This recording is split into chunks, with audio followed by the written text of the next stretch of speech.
Good evening, everybody. Thank you so much for joining us. We are the DFW chapter of the National Black MBA Association. We're so excited to have you this evening. We want to, cover understanding the interview landscape. Excuse me. It's really important as we move into a new wave of industry, of businesses and industries changing and shifting and layoffs and new opportunities, that you keep those interview skills fresh and sharpened, and that again, as always, that we're looking to strengthen our network. And so we want to welcome you. Thank you again for carving out time. And we pray that this is a informational and enriching session. Believe that it will be. So my name is Monique Jackson King. I'm the programs director of our chapter. I work directly with Jodessa and am very, excited to be on board. We also, excuse me, have Demetrius Washington, our president, on the call. As always, I don't think that he misses anything. And so again, on behalf of the three of us, we would like to welcome you. We are super excited today because we have the gift of Texas Capital. Oh, and I'm sorry, Daryl is on the call too. I'm still learning everyone's roles. Daryl Atwater, who leads our Leaders of Tomorrow program, which I think is really awesome. And if I missed you, anyone else, my sincere apologies.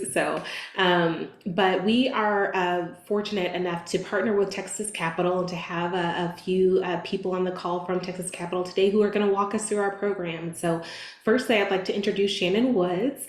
She is the managing director and head of internal audit at Texas Capital, with a wealth of experience and many years of experience and education within finance and that field and with Texas Capital. And so she's going to be one of our speakers tonight. And then also we have Christy Morrell, who is an executive director and the director of talent acquisition at Texas Capital. Also with, over 20 years of experience in the field, and also learn that I'm sure that as they have a great corporate relationship, that their children went to school together. So that speaks to how close you get, close you get with people that you work with, and how important it is to kind of know who you're serving with and alongside across the table. So with that, I'm going to go ahead and pass it on. And I just really and our a part of the Texas Capital crew, Justin Carter. He's going to be working the slides. And so again, we welcome you. We appreciate you all, Texas Capital, for coming and carving out time. We know that it's not, we don't take it for granted. And we also know, fiscal year and all the things that you could be doing right now. So fiscal year ending and the things that you could be doing right now. So again, thank you. And I'm going to go ahead and hand it off either to Jodessa or to Justin to get us started.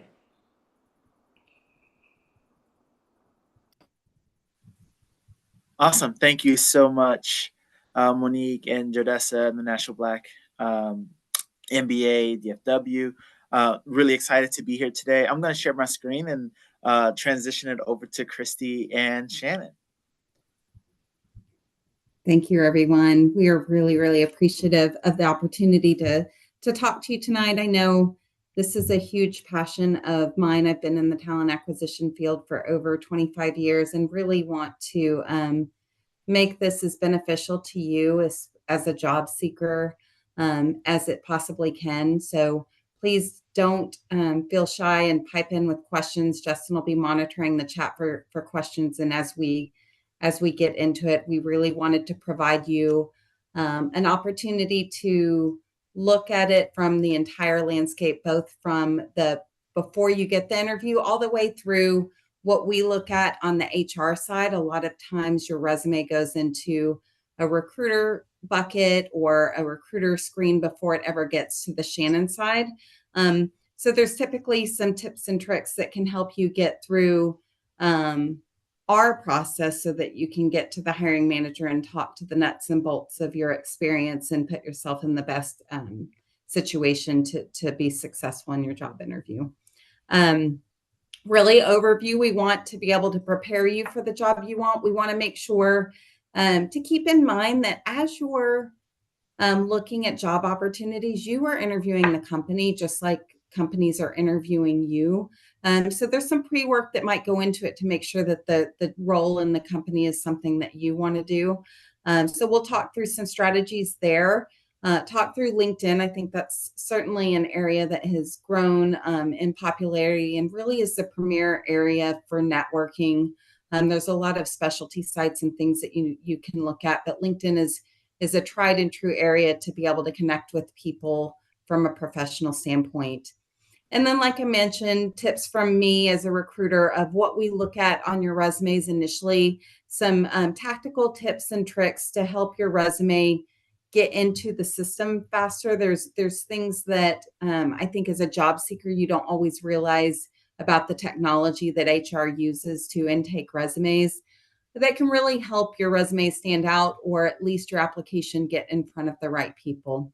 Then I'll pass it on to Shannon, and she will go into a little bit about the hiring manager interview, what she looks for when you sit down in front of the opportunity to have the time with the actual hiring authority.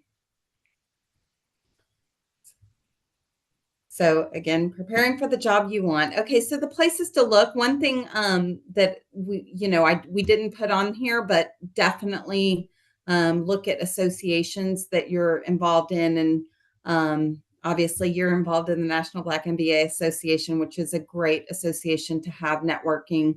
Look at school alumni. Look at the company websites.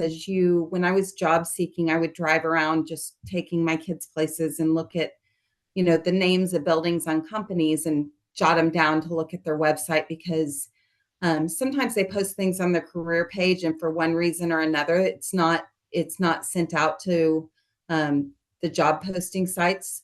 So it's really good to just occasionally be connected to careers websites on the company actual website. Google, there's a lot of opportunities there. If you use Boolean search strings at all, Google will help you out in looking at job postings out on the internet. One key thing that I like to point out about Google is, especially when you're networking more so than looking for an immediate job opening, you can look at jobs that are posted in the past and look at how you can network with people in those companies, so that as you're planning your future career, you can look at who's posted roles like that in the past and maybe develop relationships with some of those people in the company before they post again. Indeed, one of the things that I like about Indeed is it's called an aggregator. So what it does is it goes out and searches job sites out there, and it will pull things down. Companies don't always pay for Indeed to have their postings up there, but it will pull postings in from multiple sites. So I think it's a really, really good tool to use in your job search. Glassdoor is also another one that, and they actually are now owned by the same company as Indeed.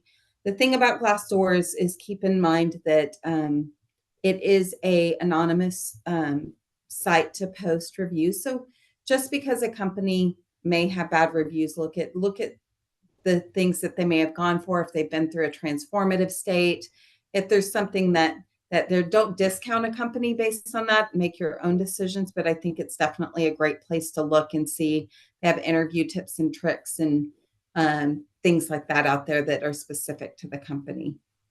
LinkedIn, as we mentioned, is such a great networking tool, not just from the job search seeking site, but it sometimes tells you who has posted.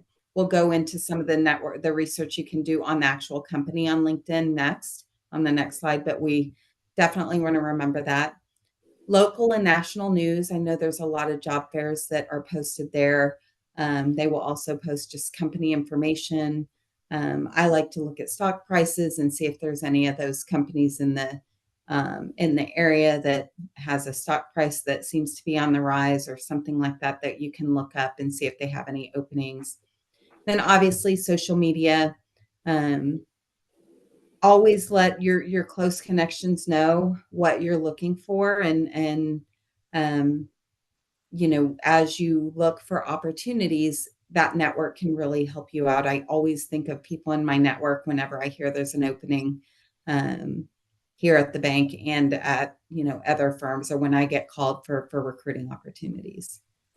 Hey, Christy, one thing I would add is that when you look at the company website, look at press releases, because Mhm. press releases will tell you if, say, a company is launching a new line of business, if they're exiting a line of business, and it can kind of give you some insight into the direction of the organization. Yes, it definitely does. And it prepares you for those next interviews. You're not going in there blind. What do you look for? Look for their mission and values. It is, I know at Texas Capital, we are very big on community service and volunteerism. And it is something that we take to heart in every group, and it's part of our culture. And so people who really want to get involved in their community is something that we align well with, because they come on board, and there's always opportunities to, we have special shirts that we get, that we go into the community and have dedicated hours to go serve the community. And I think that's important. Company culture, I think, um, you know, you want to make sure that you look at what does the company culture look like. Well, look at what's important to you. Here at Texas Capital, we are an office environment. We thrive. We tend to look for people who thrive on the people interaction of being together. So someone who really wants to work remotely and be on, be more independent is probably not going to be as happy here, because we do want that. Um, Look at their products and services. Do you believe in the things that they've done? Like Shannon mentioned, you can look at press releases on what kinds of things that they have rolled out. The leadership team. I know our website and most company websites do have profiles of their leadership team. Look at their backgrounds and see if there's something that you align or you could aspire to from a career progression standpoint. And again, the recent accomplishments awards and media accolades, we are always very excited when we're given an opportunity to have an award for something we weren't even aware we were in the running for. And when we see that, it really makes us very committed to our mission. So I think that looking at those kinds of things and what aligns with what you're looking for is great. Now, how can you find ways to connect what you learned? Let's look at, if you were looking at the Texas Capital website, you can look at the posts. You can see how often they post and what kinds of things they post about. On our website, you're going to see a lot about our community service. Like I mentioned, you're going to see things about recent hires. Every company, you can get a feel for how they respond by what they post. You can look at the insights that provide you data to show what parts of a company is growing, different things. LinkedIn has really stepped up their hiring analytics and their things that you're able to see about companies to be able to give you a good insight of if it's a company you would like to align yourself to. You can look at employees to see if you have any network or people in common. It's always a good idea to reach out to those people and ask them to make an introduction to someone. Even if you have to apply on the website, having that name of someone inside is always a good opportunity to see if it's something that you can have a quick conversation and see if it's something you would be interested in.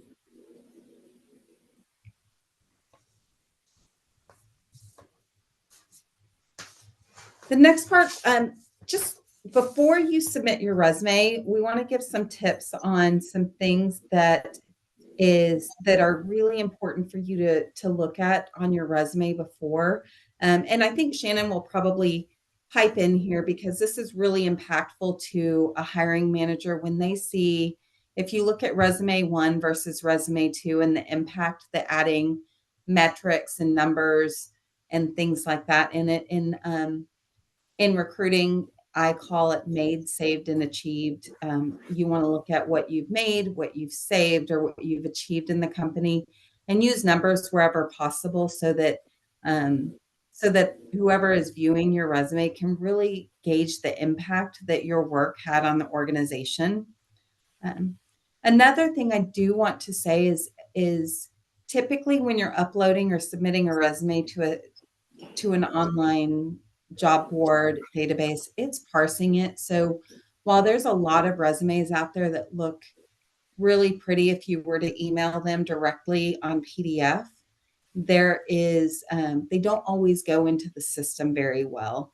So wherever possible, if you can be more streamlined without a lot of graphics on your resume, pictures are a no-no typically on resumes because they want to make sure that everything is viewed equally from an EEOC standpoint. So some systems will kick out any resumes that do have pictures on them. And just keep those things in mind, that sometimes what scanning your resume to put it into a database really aligns more with a streamlined, simple resume as opposed to something that has a lot of graphics or formatting into it. Yeah, Christy, I'll pipe in here. I agree. I think I look at these resumes as a hiring manager to basically, I look for the words, I look for things that demonstrate that this individual has the experience that I'm looking for.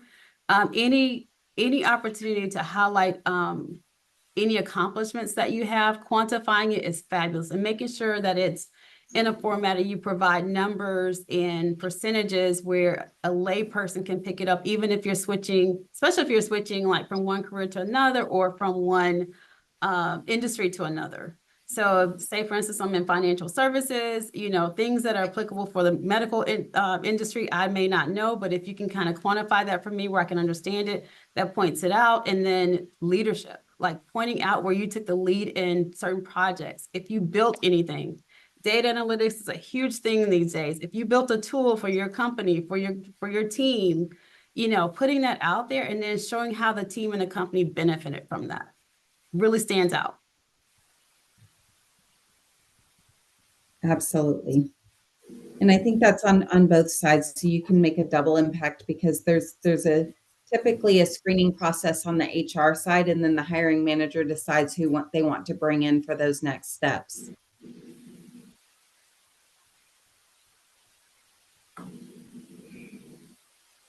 Preparing for your interview, we'll go through some things that you can do to prepare. Typically, we always say a lot of times the first contact with the organization, if you don't have any contacts inside and you've just been applying, your first contact is typically with someone on a team like mine that's a talent acquisition team or a recruiting team.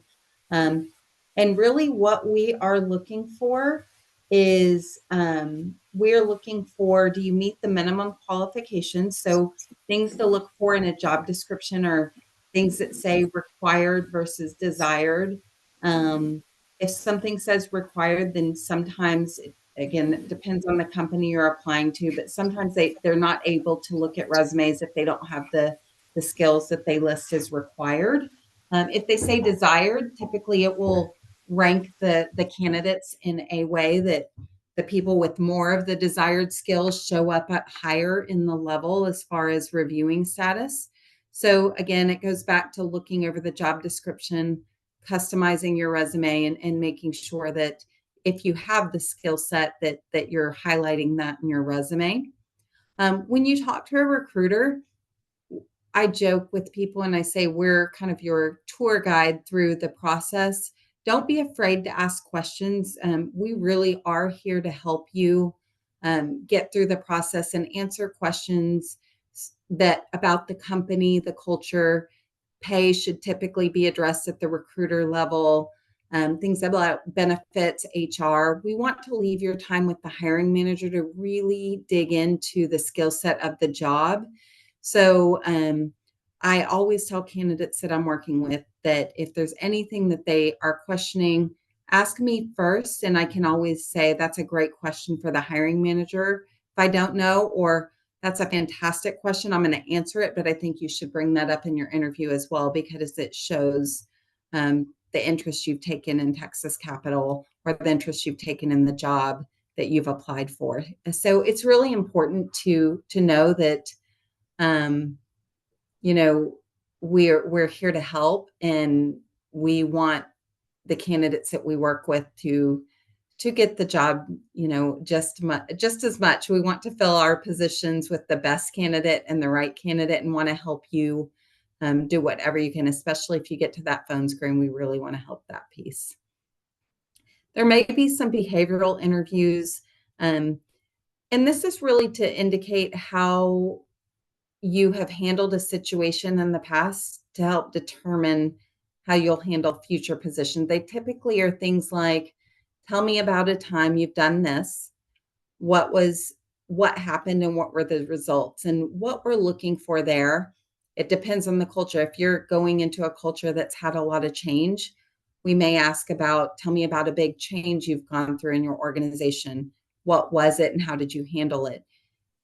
And that really is to help you and the company determine if it's going to be a match. If you are a person who really likes structure and process, and you're going into an environment that has change very consistently, it's probably not going to provide a lot of job fulfillment for you, as well as be a good fit on the other side.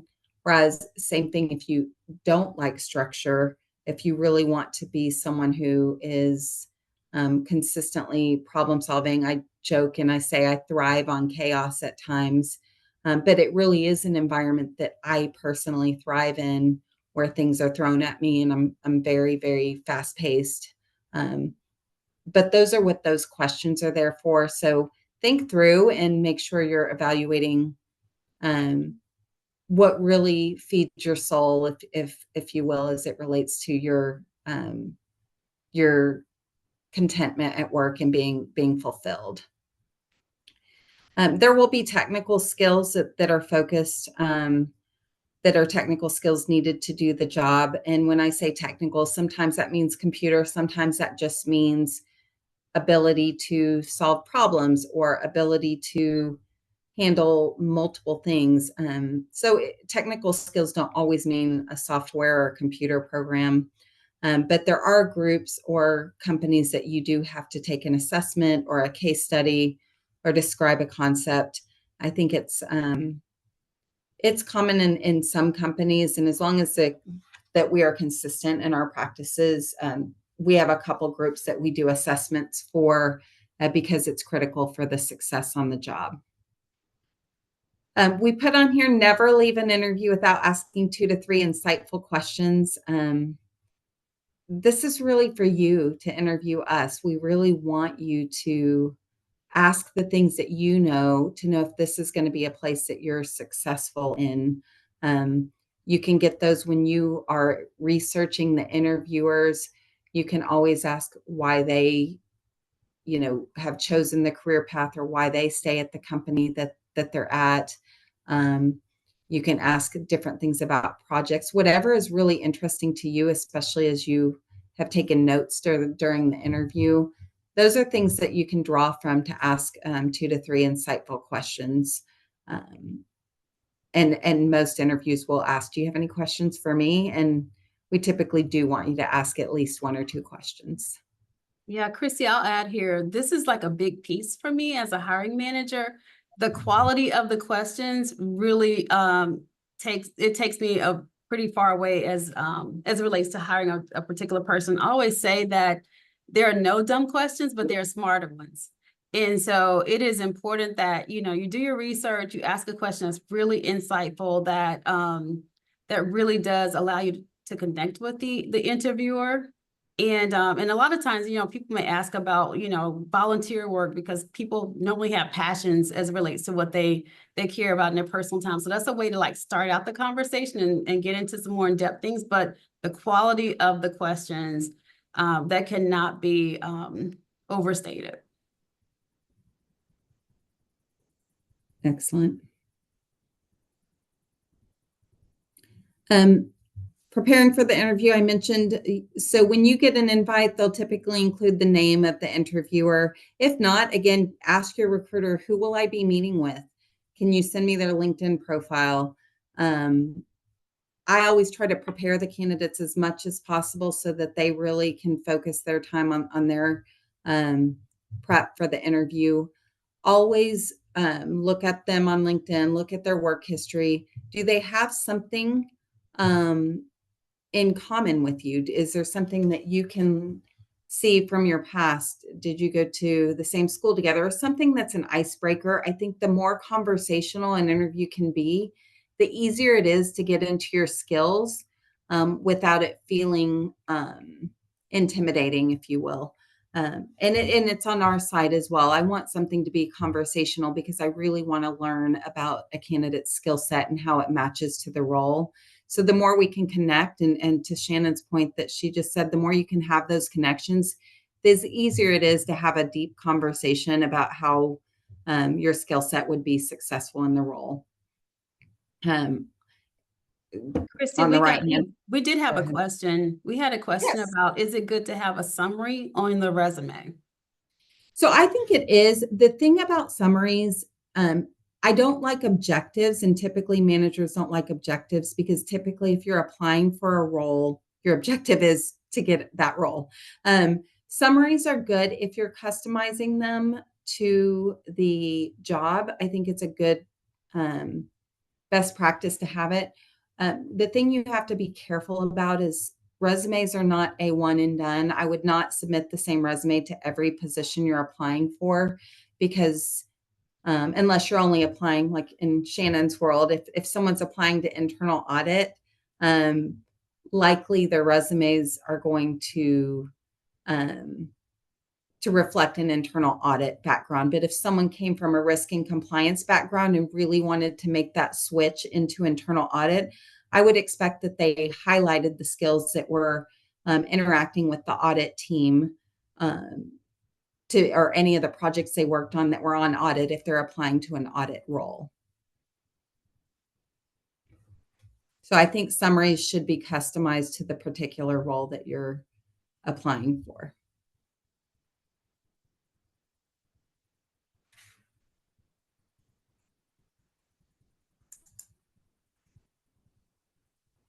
Okay, I'm going to hand it off to Shannon, because she does a lot of interviews for our teams. So she will talk about the hiring manager interview. Yeah, so as you guys may have gathered, that I'm the head of internal audit at Texas Capital Bank. And so I really do, I look forward to interviews. I like to get a sense of who I'm meeting with. And I will tell you that by the time I interview a candidate, I'm looking to see how they fit in with my team and with the company. My managers will interview with individuals to gauge technical skills, like can they audit? Do they have the experience? What type of areas have they audited in the past? So literally by the time I interview with them, I'm looking to see, hey, will this person fit in and not disrupt the team? And second, am I comfortable with them sitting in front of management, representing audit? I don't want anyone to interrupt my brand. I'm like, we work really hard to make sure people trust audit and that they appreciate audit. And so it's really, really critical to me to make sure that we have people that represent that and honor it. But just going to this page, talking about metrics, I think we talked about this a little bit earlier. I do like for individuals to take me there, show me what you're good at without saying that you're good at something. Like, give me the metrics to prove, like, hey, I created this great data analytics tool that resulted in this cost save or this benefit. And so I can kind of gauge and sense how great you are at doing these things.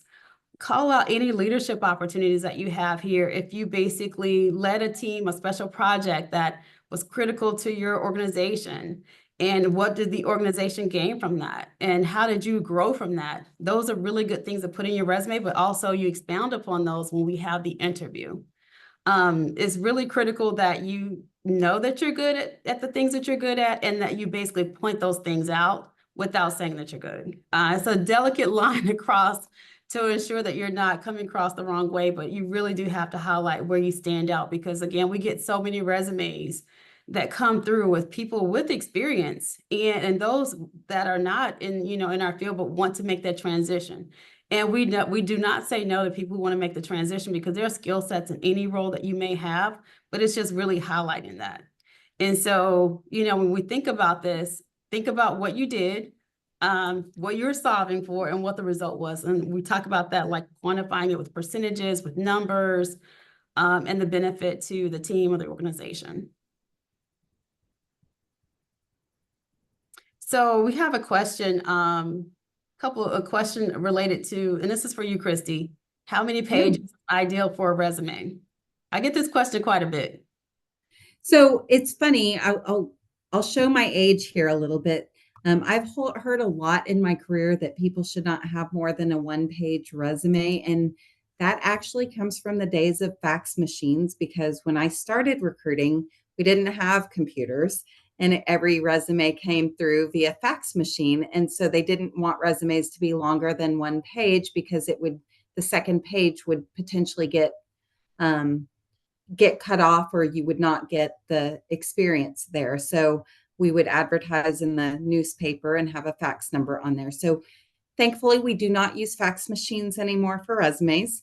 I think a resume should be as long as it takes to succinctly express your experience for the role. I think that one page sometimes is too short. If you're early career, one page is plenty. But if you are more senior in your career, 2 to 3 pages. I don't recommend going more than 3 pages because then it just gets to be too long. But I definitely recommend not trying to squeeze it into one page if it just doesn't fit, because that's an antiquated practice. I agree. The one pagers, they're hard to follow, and in some cases, way too much. The font is like too small for me. But ultimately, I think I like to look at resumes that are clear and concise, get to the point, bullets are there. You don't have to go into a lot of detail because that's what the interview should allow you to do. But I do like them to be clear and concise, easy to follow, because I'm not going to read 4 pages of someone's resume. I just don't have the time. So the first couple pages is probably as far as I get, just to see the most recent experience and accomplishments, because things that are done way back, 15 years ago or whatever the case may be, may not be relevant to me because everything has changed since then. So that's just my feedback. And then, so Christy, we got another question related to Chat GPT. I love this question. Yeah, can you speak to using Chat GPT to check your resume against the job description? Yes, I think I love Chat GPT. I love the AI tools that are available to people. What I recommend is I've actually been playing with this a lot recently. We are a bank, so we're very limited on what AI tools we can utilize on our work computers. So it's more on my personal time, but I definitely think there are useful tools. What I do recommend is make sure to read through and then make sure, customize it a bit. I use ChatGPT. Justin and Shannon can plug their ears for a minute, but I use them on my mid-year reviews for my team because I want to make sure I'm emphasizing things clearly. So I'll say, tell me how to say this in a better, more professional manner. And then I change it to kind of be my wording, but I always get a great foundation. So utilize the tools, just don't only utilize the tools. And be careful about, we had a candidate recently who we have fill out questionnaires in our early career space, and they accidentally left the Chat GPT prompt in the answer. So they clearly copied and pasted. So be careful about those kinds of things. These tools are here to help you. And there are a lot of tools, Ken, I see out there that where you can put a job description in there and then when you run your resume against it, and it will help gear your resume. I think those are brilliant tools. I just recommend that you read through and make it yours. Yeah, I'm not, I don't have an opinion per se, but I would say be very careful about using a job description, because a lot of the language that we use for job descriptions, especially in audit, we all, like every financial services firm, use the same thing. So if I see some language, I'm like, okay, this is probably something they copied from my job description. That's a little bit of a red flag for me. So tailoring it is ideal. But also, checking it against to see if you have the skill. Like if you do it as somewhat of a diagnostic to see, hey, I line up with like 95% of the things that you said in your description, I think that's a good thing. But using some of the words to basically add in your previous roles may be a little dangerous to do if it's like common used language that kind of leads the reader to believe that it was somewhat used AI for. Great question, though. It is a great question. Something that we all have to deal with going forward because it's part of life. Absolutely. I think we need to learn how to embrace the tools to use them for us, but not do it for us. Right. To make us better, but not to make us blend. Yeah. So the star story here, I think, Christy, you could probably speak to this a little bit better than I can. This is related to behavioral questions. There are areas across the bank who use some behavioral questions because of the amount of work and the type of work that they do. The investment bank comes to mind because there are a lot of moving pieces there, and they have to make sure that they interview candidates that can deal with pressure, working under pressure, quick turnarounds, long days, long hours, working weekends and things like that. So there are some areas across the bank that use behavioral questions. I don't really use them because obviously we're internal audit. I'm more into the technical, I'm more into the personality traits of individuals, but it's something that you really have to be careful with, and you have to make sure you understand how you want to be presented in this case. So there are some action items here, some guidance as it relates to an approach for answering these questions. Yep. I agree with Shannon. I think this is a great thing to keep in mind. I think this is something that as you prepare for an interview, one thing that happens often in interviews is an interviewer will ask a question and you'll start to answer and get off track. So something at the end of the question is making sure you answered what they were asking. And if you didn't address it right then and say, I don't think I answered your question. Here's the answer. Because when you're thinking through, especially behavioral based interviews, that's one of the things that they're looking for is, are you getting to the point of what the answer should be? And that's a good point too, because in some of those behavioral questions, they may ask you multiple questions within one, and they want you to address, it's almost like a two-step command, like if what I used to do with my daughter, making sure that you answer all the different aspects of the question. And so in a lot of cases, people will start out either answering the last comment in that series and not going all the way through. So just making sure you touch on all the points. And in some cases, it may be hard to remember. So repeating it, like just making sure I understand you did ask me this, this, and this, and then just kind of break down and speak to it. Yeah.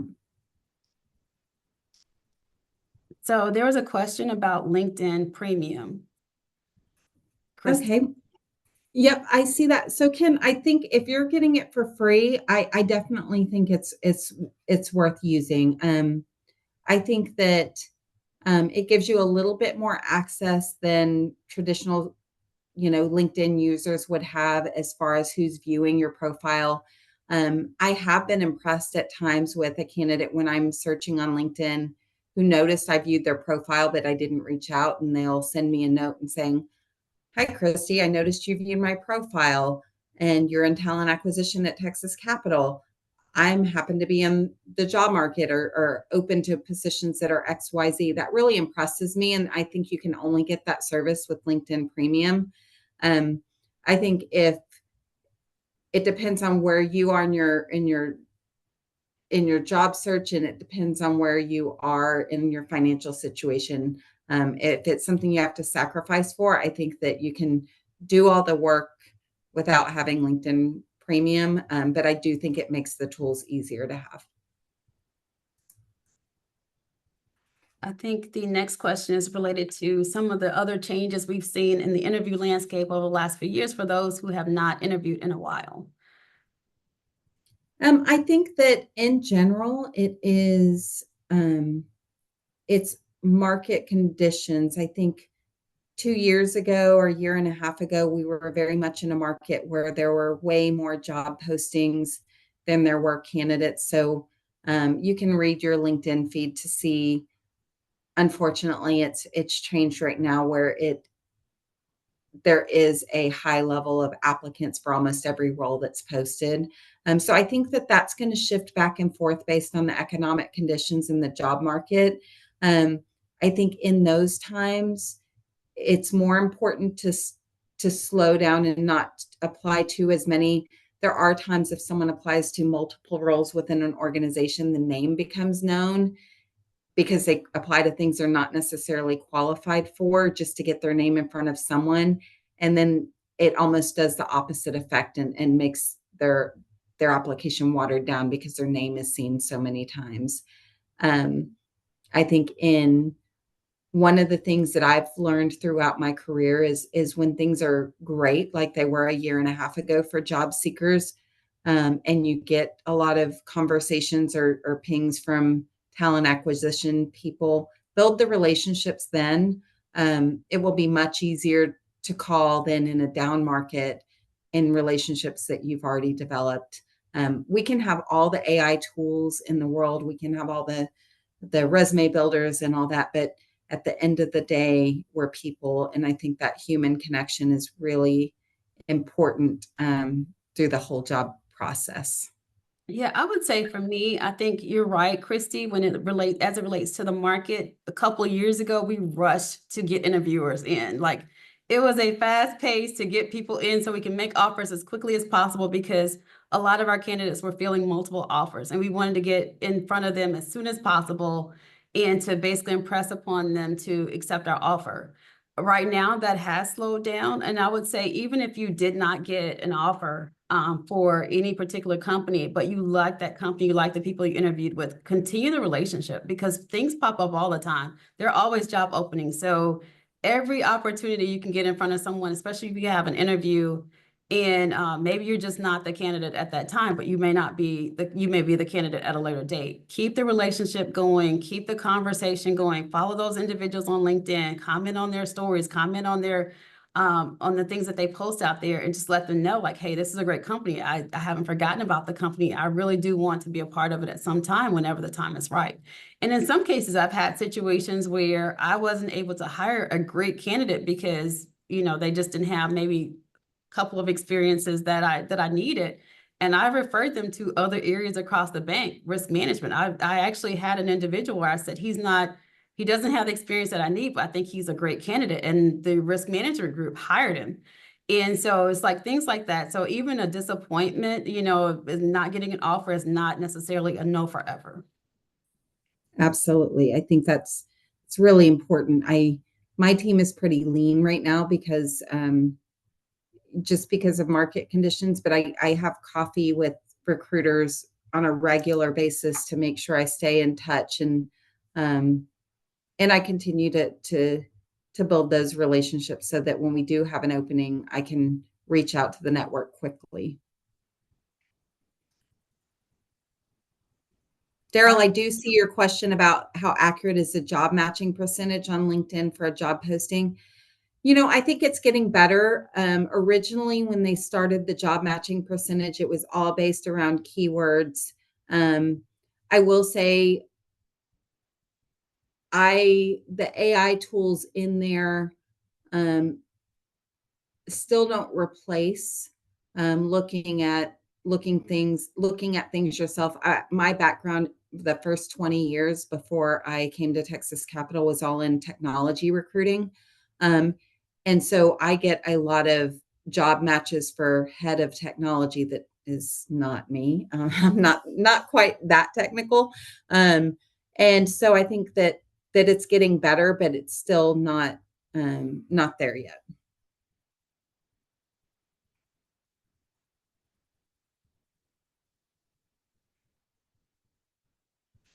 I think that's the end of our presentation, guys. We do have an exercise here that we added as an appendix item for you to take away and just kind of walk through some behavioral things that you can do to just further strengthen your interview process and your resume. So feel free to take this and work through it. But it has been a complete pleasure for me to be on this call with you guys.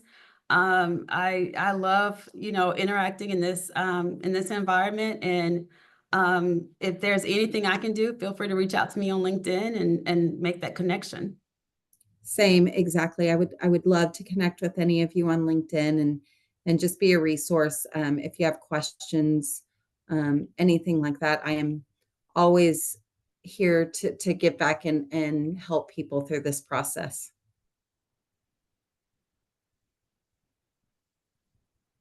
Any additional questions?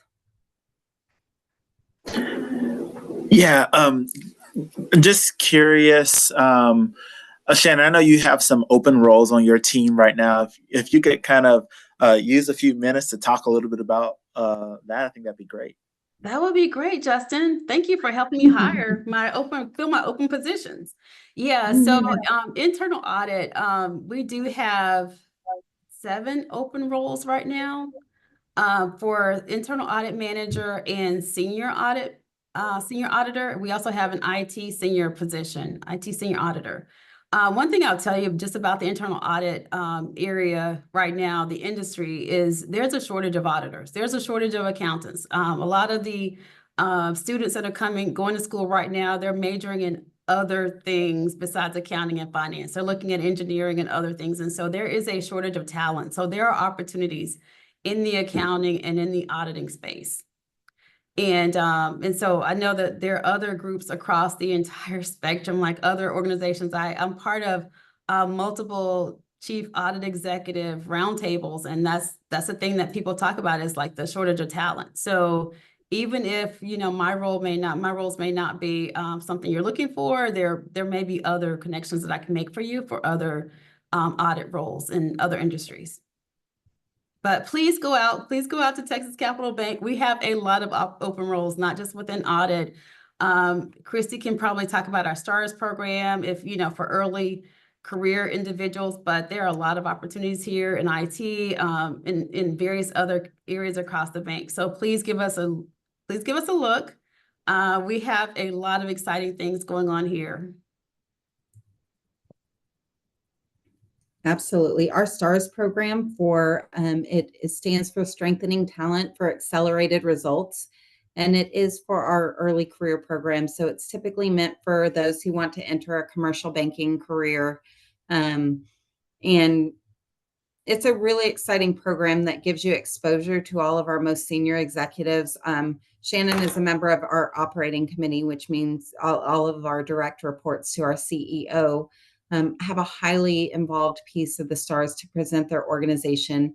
And our candidates who come out of the STARS program really come out with a holistic view of what it looks like to have a career in commercial banking, and what other things are available within a bank. I think sometimes when we're working with early career students, they think they want to do something and then their passion develops them in another area. But I think it's a great program to give true exposure to all areas of our firm. Totally agree.